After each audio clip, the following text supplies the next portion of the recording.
جب بھی کوئی بے وفائی کرے قدم قدم پہ آپ کو اس کے تجربے ہوگی، تو ایک ہی جملہ بولا کرے، اللہ تو ہے نا، اور میں آپ کو لکھ کر دیتی ہوں۔ اللہ آپ کو اپنا آپ محسوس کرائے گا کہ اے بندے میں ہوں تیرے لیے، تو نے مجھے پکارا، میں ہوں۔ وہ ایسی شکل میں غیب سے مدد لائے گا کہ آپ حیران ہو جائیں گے، کیونکہ یہ میرے ساتھ کئی دفعہ ایسا ہوا ہے کہ جن بندوں سے توقع کی کہ یہ کام میں ساتھ دیں گے وہ چلے گئے، اور اللہ اس سے بہتر لوگ لایا۔ کسی بھی ضرورت میں اس کو پکار کے تو دیکھیں۔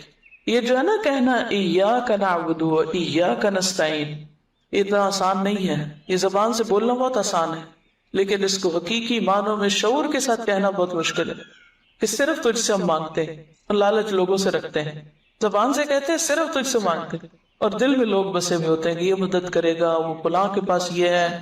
نہیں، ان چیزوں سے اوپر اٹھ جانا چاہیے۔ رازق کون ہے؟ اللہ ہے۔ مالک کون ہے؟ کس کے پاس جانا ہے؟ اللہ کے پاس جانا ہے۔ تو اگر وہ راضی ہے تو سبھی کچھ ہمارا ہے۔ تو اس لیے ہم کیا چاہتے ہیں؟ بس فوری فوری کچھ چیزیں ہاتھ میں آ جائے، کوئی ایسے ورد وظیفے ہوں کہ جنت کما لیں، اور کوئی شارٹ کٹس ہو کہ جس سے، تو ہم نے ہمیشہ کی زندگی جینا ہے، آخرت میں ہمیشہ کے لیے رہنا ہے، اس کے لیے اللہ تیار کر رہا ہے، چھان پٹک کے ایسے ایسے مشکلوں میں ڈال کے خالص کر کے۔ اور اسی لیے مومن پر وہ جو موت کی تکلیف آتی ہے نا، وہ بھی ایک پہلے میری سمجھ میں نہیں آتا تھا کہ اتنے نیک نیک لوگ اور ان پہ کیوں تکلیف آتی، دل ہول جاتا ہے بعض تکلیفیں دیکھ کر، حالانکہ وہ لوگ واقعی نیک ہوتے ہیں، ہم دیکھ رہے ہوتے ہیں کہ وہ اس کے ساتھ بڑی تکلیف پیش ہے، اور اللہ کو پتا ہوتا ہے کہ وہ اس کے درجے کتنے بلند ہیں جس جگہ پہ اس نے ہمیشہ رہنا ہے۔ اس کے علاوہ آپ دیکھیے کہ بعض لوگ مالی معاملات میں بہت پریشان رہتے ہیں، اور جب وہ دیکھتے ہیں کہ لوگوں کے پاس بہت کچھ ہے تو اور بھی غمگین ہو جاتے ہیں، اور بھی حسرتیں پیدا ہو جاتی ہیں۔ اگر وہ صرف ایک حدیث یاد رکھے نا، صرف ایک، کہ ایسے لوگ یعنی جو دنیا میں غریب ہیں اور پھر بھی دین پر ہیں، اللہ کو راضی کرتے ہیں، وہ جنت میں نصف دن یعنی 500 سال پہلے چلے جائیں گے۔ دنیا میں قارون بھی کیا 100 سال جیا تھا؟ اگر کسی کے پاس قارون کا خزانہ بھی ہے، اتنا مال ہے، تو بھی کوئی 100 سال انجوائے نہیں کر سکتا اس سے۔ اور آخرت کا ایک دن کتنا بھاری ہے۔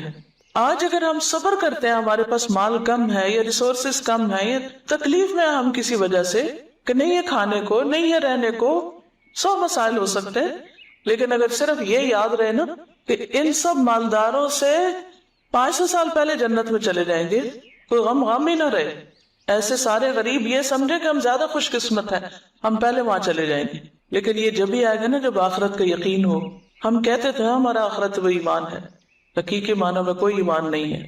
اللہ کے وعدے سچے ہیں، جب زبان سے بولتے ہیں سچے ہیں، لیکن دل میں نہیں اترا کہ اللہ کے وعدے سچے ہیں، کیونکہ ہمارا طرز زندگی نہیں بدلا، ہماری سوچ نہیں بدلی، ہمارے رویے نہیں بدلتے، کیونکہ ہمارا اندر نہیں بدلا ہوا۔ تو دنیا کا کوئی غم آخرت کے مقابلے میں کوئی غم نہیں، اور دنیا کی کوئی خوشی، اللہم لا عیش الا عیش الآخرہ واغفر الانصار والمہاجرہ، اصل چیز ہے کہ ہماری بخشش ہو جائے۔ بعض اوقات اللہ تعالیٰ نے کسی کو بلند درجے دے رہے ہوتے ہیں، اب ہم دن رات بھی قرآن پڑھ رہے ہیں، ہم پتہ نہیں کیا کیا کر رہے ہیں، لیکن مثال کے طور پر اگر آپ کو یہ فاصلہ طے کرنا ہے، یہ کتاب سے ہی سمجھاتی، مثلاً یہاں آپ کھڑے ہیں اور یہ جنت الفردوس ہے مثلاً، اب آپ جتنی بھی نمازیں پڑھ رہے ہیں، روزے رکھ رہے ہیں، صدقہ خیرات کر رہے ہیں، اس سے آپ صرف اتنا تک پہنچ پائیں، صرف اس حصے تک پہنچے ساری زندگی کی عبادت ملا کے۔ لیکن کیونکہ آپ مانگ رہے ہیں اور اللہ چاہتا ہے آپ یہاں پہنچے، یا آپ چاہتے ہیں اس فاصلے تک پہنچے، اب آپ کی عبادتیں ہیں ہی کوئی نہیں کہ جو آپ کو یہاں پہنچا سکیں، اب کیا کیا جائے؟ اب اللہ تعالیٰ کسی امتحان میں ڈالتا ہے، کسی تکلیف میں ڈالتا ہے، کسی کو مال کی کمی دیتا ہے، کسی کو اولاد کی دیتا ہے، کسی کو کوئی اور چیز نہیں دیتا۔ اگر وہ اس پر صبر اور شکر کرتا ہے تو یہ فاصلے تیزی سے یہ طے ہو کے یہاں تک پہنچ جاتا ہے بندہ۔ یہ جو صبر ہے اور شکر ہے، یہ دو پر ہے جس سے مومن اڑتا ہے، اور وہ تیزی سے فاصلے طے کر کے جنت الفردوس تک پہنچتا ہے۔ تو بعض وقت ہماری عبادتیں، ذکر، صدقے، خیرات یہ کافی نہیں ہوتے، کیونکہ ہم کیا کہتے ہیں، ہم نے اتنی عبادت کر لی پھر کیوں مشکل آ گئی، یہ کہتے ہیں نا اکثر، یا اللہ میں نے تو بڑی نیکی کے کام کیے پھر کیوں مشکل آ گئی۔ کیونکہ جب ہم ٹوٹی پھوٹی 4 نیکیاں کر لیتے ہیں تو پھر ہم کیا سوچتے ہیں کہ اب ہمیں نا کوئی مسئلہ نہیں ہونا چاہیے زندگی میں، اب اللہ کو بھی ہماری مرضی پہ چلنا چاہیے، اور جیسے ہم کہیں ویسے اللہ تعالیٰ کو کرنا چاہیے۔ نعوذ باللہ، یہ ہمارا ایٹیٹیوڈ یہ ہوتا ہے۔ اور اگر ہماری عبادتوں کے باوجود کوئی مشکل آتی ہے تو ہمیں سمجھ ہی نہیں آتی کہ پھر کیوں آ گئی. ہم تو نہیں ڈیزرو کرتے تھے یہ تکلیف, ہم تو بڑے نیک تھے, انتہائی نہ سمجھی. اللہ دراصل درجے بلند کرنا چاہتا ہے. اور آپ کہتے ہیں کہ ہم نے تو نیکیاں کر لی تھی تو پھر کیوں ہو گیا یہ. یا دوسروں کو بھی ہم دیکھتے ہیں, ہم کہتے ہیں ہائے توبہ, کیا فائدہ نیکی کرنے, اتنا نیک تھا اور دیکھو کیا مشکل آ گئی اس پہ, ضرور کچھ اندر خانے برا کیا ہوگا. یہ سخت ناسمجھی ہی باتیں. اللہ ہی جانتا ہے کہ وہ کس کو کس حال میں کیوں ڈال رہا ہے, خواہ وہ کسی عورت کی تکلیف ہو یا کسی مرد پہ کوئی مشکل وقت ہو یا کسی بھی طرح کا کوئی زندگی میں سٹریس ہو. بس ہر حال میں کہ یا اللہ تیرے فیصلے بڑے ہی اچھے ہیں اور سچے ہیں, بس تو مجھے عافیت میں رکھ, ایسے امتحان میں نہ ڈال کہ جس سے میرے منہ سے کوئی ناشکری کی بات نکلی.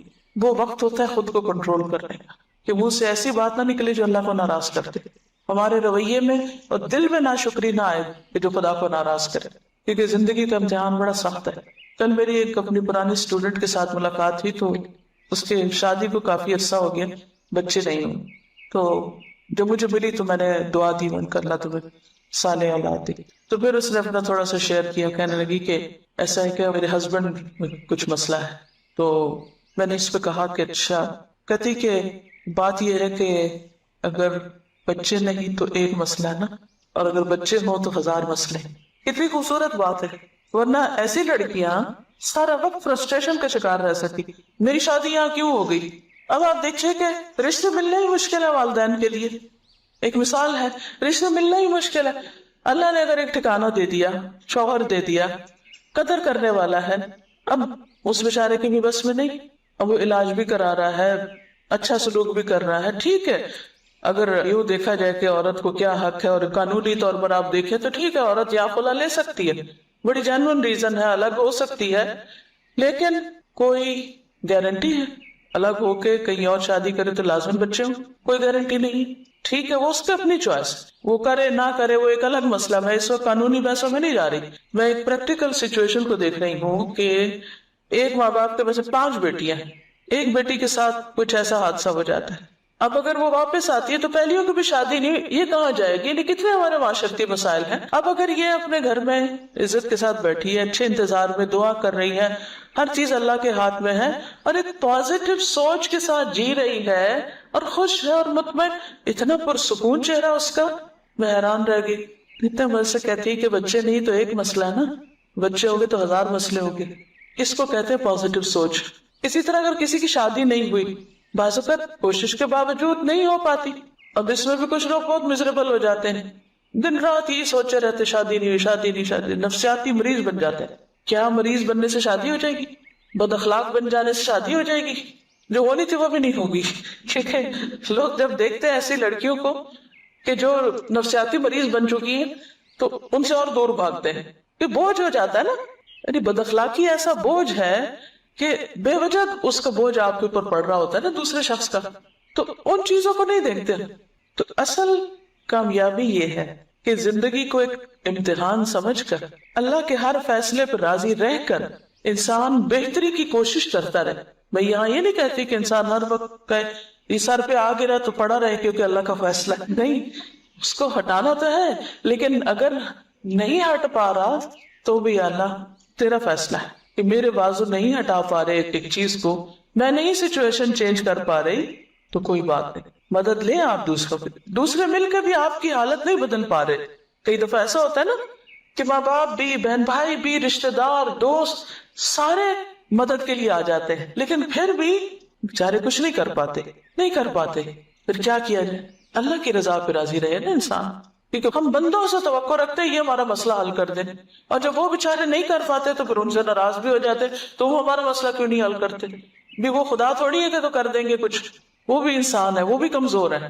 تو بگر پکچر میں دیکھا کرے اپنے مسئلے کو, صرف اپنی ذات پہ فوکس نہیں کیا کرے. کوئی بھی مسئلہ چھوٹا ہو یا بڑا, آخرت کو ساتھ رکھ کے نقشہ بنایا کرے کہ آخرت کے مسائل, دنیا کے مسائل, ان سب میں اس مسئلے کی کیا حیثیت ہے. کچھ بھی نہیں, ہم سے زیادہ تکلیف دہ حالات میں ہیں کچھ لوگ, نہ مبتلا کر دے. بالکل, تو اس کے لیے ہمیشہ, کیونکہ ویسے مجھے بہت مسائل سننے پڑتے ہیں, یعنی مختلف لوگ مختلف طرح سے اپنے مسائل بیان کرتے رہتے ہیں.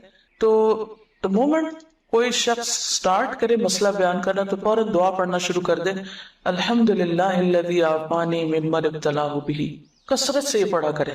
جب بھی آپ کسی کو مسئلے میں دیکھیں تو ایسا لگتا ہے نا جیسے کہیں یہ مجھ پہ نہ آ جائے، ڈر لگتا ہے کہ یا اللہ میں تو کوئی بہت اچھا نہیں کہ تو نے مجھے ابھی تک عافیت میں رکھا ہوا ہے، تو فوراً شکر گزار بن جائے. الحمدللہ الذی عافانی ممن ابتلاہ بہ، کیونکہ ہر ایک کا ٹیسٹ فرق ہے.